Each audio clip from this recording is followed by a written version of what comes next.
Hi Mati, so it's me. First time kumaganto and anong oras na mga Madi.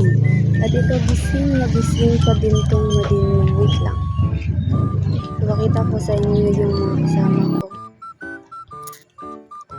Ito. Ay nako, ang sarap-sarap talaga ng tulog nila.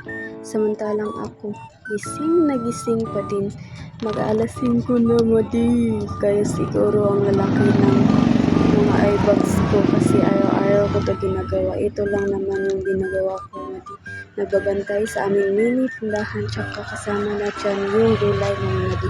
Magtsatsaga muna tayo ngayon mga Madi kasi alam nyo na para may pangkain tayo pang araw-araw mga Madi. So ayan, thank you mga Madi, thank you so much.